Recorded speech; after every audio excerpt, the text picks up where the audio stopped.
Salut à tous, j'espère que vous allez bien. Aujourd'hui, c'est l'une des vidéos les plus importantes que vous allez trouver sur la chaîne. C'est une vidéo dans laquelle je vais vous dire exactement le protocole qui m'a permis de faire passer la boutique d'un de mes élèves de 0 à 4 200 000 en moins de 10 jours, c'est-à-dire en 8 jours précisément. Je vais vous donner le protocole que j'ai utilisé, toutes les phases, toutes les étapes par lesquelles il est passé jusqu'à pouvoir atteindre cet objectif. Donc ici, on va rentrer maintenant véritablement dans le vif du sujet. C'est quelque chose que je ne parle pas de ça, mais je vais essayer d'en parler beaucoup plus des résultats de mes élèves ou bien des personnes que je coach. Donc j'ai pris un cas assez pratique dans lequel je vais vous donner étape par étape toutes les choses que vous devez en sorte mettre en place si vous voulez véritablement faire passer votre boutique à un autre niveau. Donc si tu ne me connais pas, je suis Ismaël Soumoro, e-commerçant. Comme je l'ai dit, ça fait un certain moment que je fais de l'e-commerce. J'aide les e-commerçants à scaler leur compte, à augmenter leur chiffre d'affaires. Donc si tu es dans le cas, si tu stagnes, si tu n'arrives pas à faire des ventes, n'hésite surtout pas. Envoie-moi un message entièrement gratuit. Je me fais un réel plaisir de t'aider dans ce sens. Donc sur ce, je pense qu'on va y aller assez rapidement pour le protocole, tout ce qu'il faut mettre véritablement en place pour pouvoir vendre sur Facebook Ads de manière assez optimale. Pour récapituler un tout petit peu, c'est quelqu'un qui me suivait sur YouTube, ça fait un moment, et il avait pris ma formation. Donc en décembre 2024, il m'a contacté pour me dire qu'il a pu véritablement faire 1 million de chiffre d'affaires grâce à la formation. Il était très heureux parce que c'était la première fois pour lui de pouvoir atteindre ce genre de chiffres. Donc après, il m'a contacté pour dire qu'il voulait aller beaucoup plus loin. Et c'est là qu'il a décidé de prendre l'accompagnement avec moi. Je lui ai dit, ok, il n'y a pas de problème. Donc on a commencé à travailler depuis le mois en réalité de janvier, en réalité, fin janvier par là, on a commencé à travailler. Et je vais vous montrer les étapes par lesquelles il est passé et puis il a pu atteindre ce genre de chiffres. Donc, comme vous pouvez le voir, la première chose, c'était d'abord le choix du produit. Certes, lorsque vous vendez un produit, moi je ne vais pas venir peut-être chercher un nouveau produit. Ce qui va se faire, c'est que je vais essayer d'amplifier ce qui fonctionne déjà. Généralement, la plupart des personnes qui me voient, c'est les gens qui chiffrent déjà un tout petit peu. Donc, mais il avait émis l'envie de changer de produit. Lorsque j'ai étudié son produit, j'ai vu que son produit répondait à certains critères. Mais il trouvait qu'il y a quand même assez de plaintes sur le produit. Ce que je lui ai fait comprendre, c'est que souvent, quand il y a des plaintes sur un produit, c'est que le produit en question, si on a la capacité de pouvoir résoudre ces plaintes, généralement, l'argent se trouve là. Et puis, ça va mettre une barrière à l'entrée par rapport à ses concurrents. Donc, on a décidé là de continuer sur le produit parce que ça va être assez facile de trouver encore d'autres produits et tout ça. Donc, on est parti sur le produit et son produit, il y avait certains critères que vous devez véritablement en tenir compte. Pour la simple bonne raison qu'il est très important. Ce n'est pas tous les produits qui peuvent se donner à ce type d'exercice. Donc le produit, ça pourrait résoudre un problème qui est très clair. Quand on dit un problème clair, qu'on arrive à voir systématiquement, c'est comme souvent les gains par exemple. Il y a un avant-après, on arrive à voir automatiquement l'avant-après. C'est un type de produit pareil. En plus de ça, c'est un produit qui était accessible, c'est-à-dire le prix était peu et puis la marge était assez, c'est-à-dire qu'il y avait une très grande marge. Parce que souvent, lorsque vous faites la publicité, quand même, il faut avoir des produits auxquels minimum, souvent x3, x4, x5, c'est l'idéal qu'on veut scaler parce qu'on a des coûts, souvent les CPA peuvent monter. Donc, si on n'a pas les bons coûts, ça peut véritablement être assez préjudiciable. Donc, en plus de ça, c'était facile à promouvoir parce qu'en termes de vidéos et photos, tout ça. Et puis, de plus, il y avait un deuxième critère. Ça convient en quelque sorte aussi à une audience qui est très large. Une audience large, il y a énormément de personnes, c'est-à-dire que c'est les produits mass market. Donc, ça aussi, c'était un point qui était très important. En plus de ça, il y avait une fonction assez récurrente là-dedans. C'est-à-dire, il y a aussi le fait que je conseille tout le temps aux gens qui font de la publicité et qui veulent aller très loin de trouver des produits récurrents. Parce que la récurrence ici, étant donné qu'on est en Afrique, on n'est pas sur des volumes qui sont très importants. Donc le fait d'avoir des récurrences peut avoir un business qui est stable. Donc son produit était quelque chose qui était récurrent. Mais en plus de ça, il était basé sur un désir. L'un des points les plus importants, c'est qu'il était basé sur un désir qui est très profond. Le désir très profond, si vous avez des produits qui sont connectés à ça, de manière assez générale, c'est des produits qui peuvent fonctionner énormément. Pourquoi? Parce qu'il y a des désirs qui ne s'estompent jamais. Le désir d'avoir de l'argent, le désir d'être en bonne santé, le désir pour un homme d'être viril et le désir d'une femme d'être en quelque sorte aussi plus désirable. Donc, si vous avez un produit qui est connecté à ce type de désir, c'est des choses qui fonctionnent. Son produit était connecté à un désir très profond. Donc, vu tout ça, j'ai trouvé que c'était l'idéal pour continuer sur ce produit. Donc, si vous avez un produit, tenez compte de ces critères-là, c'est très important. Si vous voulez véritablement véritablement, qu'on appelle ça scaler. Parce que le scale doit répondre à certains critères. Si on n'a pas su des mass market, si on n'est pas sur les désirs profonds, si on n'a pas sur les choses pour scaler les produits, ça sera extrêmement compliqué. Donc son produit répondait très bien à ce désir. Donc on y va. Le deuxième point sur lequel on est en réalité parti, c'est qu'on devait changer en réalité de paradigme. Le deuxième point, on devait changer de paradigme. Changer de paradigme pour moi, c'est quoi? Vous savez, il y a des gens qui font de la publicité comme du drop, c'est-à-dire ils vont prendre un produit, ils testent des produits, ils vendent un peu, ils laissent, ils vendent un peu de produits, comme ça. Ce que je vais demander si tu veux scaler, c'est de se concentrer sur un produit et de voir une vision assez à long terme. Parce que si on veut monter très haut, il va falloir creuser davantage. Ça aussi, c'est-à-dire que si vous voulez avoir quelque chose de solide, il va falloir creuser. Or, il faut savoir se concentrer. Donc, comme les choses fonctionnaient, il fallait c'est-à-dire que développer en réalité une marque. Penser long terme. Parce que toutes les personnes qui sont venues chez moi et qui ont réussi à faire des chiffres qui étaient importants, ce sont des personnes qui avaient des marques et qui fonctionnaient sur un registre long terme. Donc c'est pour ça, je lui ai dit de changer de paradigme, de penser long terme. Donc on a pensé, il a compris que c'est extrêmement important. Donc tout ce qu'on va faire maintenant, c'est la construction en réalité d'une marque. C'est-à-dire que comment véritablement rendre ses produits, son marketing, toutes ces choses, c'était réellement le point de départ sur lequel il fallait qu'on puisse passer pour espérer toucher de nouvelles personnes ou bien convertir de nouvelles personnes. C'est très important. Donc, au vu de ça, la prochaine étape, on est passé sur la réflexion marketing. La première étape, c'est la réflexion marketing. Parce que si tu veux scaler sur Facebook Ads, tu dois aller au-delà du simple produit. Il faut comprendre les motivations profondes des gens, ton audience, il faut comprendre les objections, il faut comprendre énormément de choses. Donc la première étape, j'ai d'abord soumis une série de questions auxquelles il devait absolument répondre. Parce que quand il ne fait pas ça, ça sera extrêmement compliqué. Donc je lui donne une série de questions auxquelles il doit répondre pour faire énormément de recherches. Mais moi aussi de mon côté, j'essaie aussi de comprendre aussi l'avatar, j'essaie aussi de comprendre aussi beaucoup plus de choses parce que je dois l'aider aussi à scaler beaucoup plus. Donc les premières choses, on doit voir pourquoi véritablement les gens achètent ce produit. On doit essayer de creuser plus que d'habitude. Certes, on a l'intelligence artificielle aujourd'hui qui peut nous aider dans ce sens. On a des avis clients et tout ça, Amazon, on va creuser réellement pour comprendre pourquoi est-ce que les gens achètent le produit. Donc la seconde chose qu'on va essayer de voir, c'est les désirs cachés. Qu'est-ce que les gens veulent obtenir réellement sur le produit? Ça, c'est extrêmement important. Il y a pour les raisons pour lesquelles les gens achètent, mais aussi il y a des désirs aussi cachés. Donc on essaie de comprendre ça. Une fois qu'on fait ça, on essaie par exemple de voir les bénéfices recherchés. C'est-à-dire que le produit, que ce soit bénéfices fonctionnels et émotionnels, je prends un cas qui est très simple. Si c'est un produit de blanchiment dentaire, le bénéfice fonctionnel, ça blanchit les dents, mais le fonctionnel, ça sera redonner peut-être confiance en soi et tout ça. Donc il y a le bénéfice fonctionnel et émotionnel qu'on doit mettre en réalité en exergue, qui va nous permettre de comprendre encore en profondeur pourquoi les gens achètent. Mais en plus de ça, on va voir les points de douleur, c'est-à-dire que qu'est-ce qui dérange réellement les gens. Aujourd'hui, on a énormément de choses qui peuvent nous permettre de trouver des réponses, que ce soit ChatGPT, Claude, que ce soit nous-mêmes nos propres recherches, aller sur Amazon, aller sur trucs. Il y a énormément de choses qui peuvent nous permettre de pouvoir répondre à ces questions. Et ces questions-là, ce sont la mine d'or qui vont permettre réellement de comprendre significativement vos prospects et vous aussi votre produit. Ici, on va voir tout ce qui est comme déclencheur d'achat. On va voir aussi toutes les solutions qui ont essayé mais qui ont échoué. Ça nous permet de calibrer un peu. C'est-à-dire que tout ce que les gens ont essayé avant et pourquoi ça n'a pas marché, ça nous permet de comprendre un peu et avoir un très bon positionnement par rapport à nos propres produits. Et en plus de ça, on va détecter tout ce qui est comme objection à l'achat.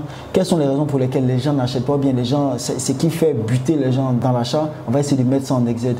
Tout ça, ça va nous permettre de définir les angles marketing à explorer, les motivations, les objections pour créer des campagnes qui sont pertinentes. Vous voyez ce que je veux dire? Donc, c'est là, parce que ça, c'est un exercice qui est extrêmement important. La première étape, c'est ce qu'on a fait d'abord pour mettre un pied dans le plat, pour comprendre tout ça. Quand on finit de faire cela, ce qu'on va faire, c'est la construction maintenant de l'écosystème pour la conversion. Le but de la publicité, c'est d'attirer l'attention des gens. Le but du site, c'est de convertir les gens. Donc, un média buyer doit avoir ces aptitudes-là, certes, d'attirer l'attention des gens, mais aussi doit faire de telle sorte que les gens arrivent à construire, c'est-à-dire à convertir. C'est comme vous appelez les gens, vous allez avoir la capacité de pouvoir les convaincre à acheter le produit. Donc c'est pour ça, la deuxième partie, c'est de construire l'écosystème de conversion. Donc pour ça, on va avoir une page Facebook engagée et crédible. C'est quoi une page Facebook engagée et crédible? C'est une page dans lequel on va essayer de voir la proposition de valeur que lui il a. Qu'est-ce qu'il a de différent par rapport aux autres? Ça, c'est de 1. On va avoir un bon logo, une bonne image, on va faire des petites photos, on va avoir quelques avis clients, on va essayer de donner une certaine cohérence à la page. Parce qu'il faut de la cohérence, que ce soit par rapport aux couleurs, par rapport au site web, par rapport à l'Insta et tout ça. Il faut avoir une certaine cohérence au niveau d'un écosystème qui va donner beaucoup plus de cohérence par rapport à ça. Lorsqu'on met ça en place, ça va beaucoup plus donner de la confiance aux gens, de la crédibilité. Donc, on est passé d'abord par ça à une page Facebook qui est engageante et crédible. En plus de ça, on a vu le site web. Le site web, c'est le dernier rempart, c'est lui qui va convertir la personne. Donc, pour ça, il faut augmenter le taux de conversion.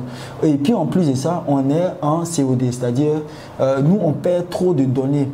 C'est-à-dire quoi? Les gens peuvent commander, mais si 10 personnes commandent, généralement, on a entre 3, 4, 5, 6 personnes qui vont réellement prendre le produit. Donc c'est pour dire quoi?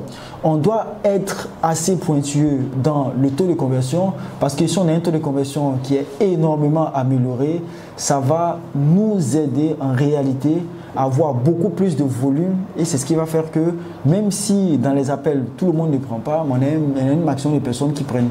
Vous voyez ce que je veux dire? Donc c'est extrêmement important de garder ça à l'esprit. Il faut avoir des taux de conversion qui sont importants. Donc pour ça, qu'est-ce qu'on va faire? Sur les sites web, il faut améliorer ce qu'on appelle le CRO. C'est-à-dire, ce n'est pas quelque chose d'assez poussé, mais il faut un minimum. De bonnes images, de bons arguments bien placés dans les endroits, ce que la personne réellement combien sa recherche, des avis clients, des choses, il faut des études des cas des avis clients, des réassurances, des garanties, des preuves, des choses. Il faut mettre ça sur le site afin de rendre, d'augmenter la conversion des sites. Ça, c'est extrêmement important. Notre rôle, c'est de certes attirer l'attention, faire cliquer les gens, mais aussi faire convertir les gens. Donc, c'est hyper important d'avoir un site web qui convertit. Après ça, la seconde étape, maintenant, on est passé maintenant au stade des créatifs publicitaires. Ici, comme vous pouvez le voir, on est passé au stade des créatifs ici. Voilà, on est passé au stade des créatifs. Et là, on est sur le stade des créatifs en question. Les créatifs, la qualité d'une créative dépend fortement de ce qu'on a fait au préalable, c'est-à-dire que la réflexion marketing. Comme on a fait sortir en termes d'objection, ça nous permet de comprendre véritablement la cible, nos avatars, réellement ce que les gens recherchent. Donc, ce sont ces informations qui vont nous permettre d'avoir des créatifs qui tiennent la route. Donc, la première chose, on a défini les angles. Maintenant, après ça, qu'est-ce qu'on a fait? On a essayé de voir le niveau de conscience des gens. Ça, c'est très important parce que si la créative n'est pas en adéquation, le niveau de conscience nous permet de faire des créatifs qui sont en adéquation avec le sujet. Le niveau de conscience, j'en ai parlé sur ma page, mais je vais vous expliquer brièvement ce que c'est. Tous les produits passent par 5 stades, c'est-à-dire du stade inconscient jusqu'à la conscience du produit. Donc, pour vous expliquer beaucoup plus simplement, c'est que si les gens n'ont jamais été confrontés à un produit, il y a une manière de communiquer sur le produit. Si les gens ont été déjà confrontés, ils connaissent plus ou moins le produit, il y a une manière aussi de pouvoir réellement communiquer sur le produit. Si vous commencez à avoir beaucoup de concurrents sur un produit, il y a aussi une manière de communiquer sur le produit. Vous voyez ce que je veux dire? Donc, ces stades-là nous permettent de faire quoi? De comprendre à quel stade où on est par rapport au produit en question. Je prends le cas. Pour tout ce qui est comme produit dentaire, par exemple, on peut dire le produit il est au stade 3 parce que ce n'est pas un produit récent, ce n'est pas un produit qui en réseau vient d'arriver, c'est un produit qui fait face réellement à beaucoup plus de concurrents et les clients ont eu beaucoup de versions, les clients ont testé énormément de choses. Donc, on doit être conscient de cela. Ça va nous permettre d'adapter notre publicité par rapport à ça. Donc, ici, on a les angles. On essaie de voir le niveau de conscience des gens par rapport au produit. Mais en plus de ça, la dernière étape, on va choisir maintenant ce qu'on appelle les concepts créatifs. Comme vous pouvez le voir ici, on a un lien dans lequel il y a ce qu'on appelle des concepts créatifs prêts à l'emploi. Dès qu'on a défini ça, on va regarder maintenant quel type de concept créatif qui peut prêter à ça. Comme vous pouvez le voir ici, on a les concepts créatifs avant, après, post-it, social proof, JSC. On a énormément de concepts créatifs. Ce qu'on va faire, on va venir regarder, on va dire, si on veut faire une publicité peut-être avant, après, on va venir regarder tout ce qui concerne, je dirais, on va essayer maintenant de choisir, on va choisir maintenant les concepts créatifs. Ce que je voulais dire, on a essayé de voir le type de créatifs qu'on devait faire. Et je lui ai dit que pour scaler, il faut qu'il conçoive lui-même ses propres créatifs. C'est très important. Donc, on a conçu des créatifs et des vidéos. On a essayé de prendre des personnes ici parce qu'il avait quand même généré un peu d'argent. Donc, on a essayé de prendre des personnes ici. On a essayé de nous-mêmes faire nos propres créatifs. Donc, comme on avait les angles qui étaient là, on avait le truc, tout ce qui nous restait, c'est les concepts maintenant qu'on devait mettre en place. Donc on a pris certains concepts et il a commencé à faire de la publicité. Concevoir lui-même ses propres publicités, il a pris certains modèles, il a fait ses propres publicités. Ça change la donne. Donc après cela, dès qu'on a fini les publicités, la seconde étape c'était la phase de testing. C'est actuellement la phase à laquelle en réalité on est. On a commencé la phase de testing, on avait validé plusieurs angles marketing. Donc on a angle 1, angle 2, angle 3. On est parti d'abord sur une publicité en ABO. Donc la publicité en ABO, elle, on a testé 3 angles marketing et dans chaque angle, on avait minimum 2 à 3 publicités là-dedans. Ça nous permet, parce que pourquoi j'aime tester au préalable comme ça? Parce que lorsque vous faites une publicité, comme j'ai toujours dit, vous devez comprendre ce que vous faites et ça c'est très important. Donc cette première publicité, c'était véritablement de comprendre. Donc on a fait une campagne ABO, on a gardé 3 angles. Les 3 angles, il a commencé à tester en mettant plusieurs types de publicités là-dedans. Donc quand il a commencé à tester, en une semaine, il a généré, je dirais, plus de 4 200 000 en 8 jours par là.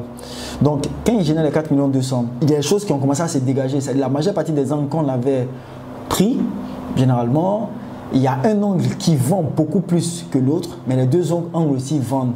Pourquoi est-ce qu'il est très important de voir l'angle qui fonctionne le plus? Parce que généralement, si on observe l'angle qui marche le plus, on va adapter en réalité notre page, c'est-à-dire que notre site e-commerce en fonction de l'angle la plus pertinente de notre landing page en quelque sorte. Mais en plus de ça, on va voir le type de créatif en réalité qui fonctionne là-dedans. Donc actuellement, on est en phase de testing. On n'est même pas encore passé en phase de scaling, ni, je pense, la semaine passée, je l'ai dit, d'augmenter de 20% en réalité pour voir si ça, parce qu'il y a des publicités qui tiennent en testing, mais en scaling, ça ne tient pas.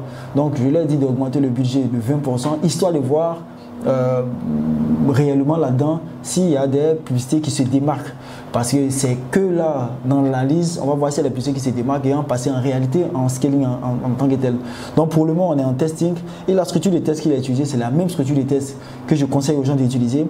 C'est une ABO, ça dépend de votre budget, mais on peut faire 2 angles marketing ou bien 2 angles marketing. On teste chaque angle en fonction de chaque concept publicitaire de manière générale. Donc en faisant cela, en 8 jours, voilà ce qu'il a généré. Il m'a envoyé son dashboard que vous pouvez le voir à l'écran.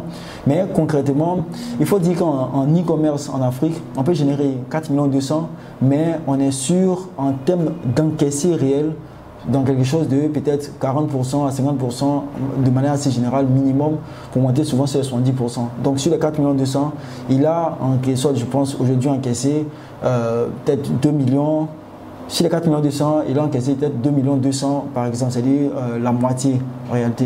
Mais ça c'est excellent parce que c'est quelqu'un qui est passé d'1 million de francs générés en un mois à près de 2 millions générés en 10 jours. C'est-à-dire l'objectif en réalité de scaler son compte, ça sera à coup sûr atteint parce que il a pris le coaching dans le but en réalité d'augmenter son chiffre d'affaires et là on est sur la bonne voie. Donc ça c'était pour vous montrer exactement le protocole par lequel on passe en réalité pour pouvoir augmenter ce chiffre d'affaires en e-commerce.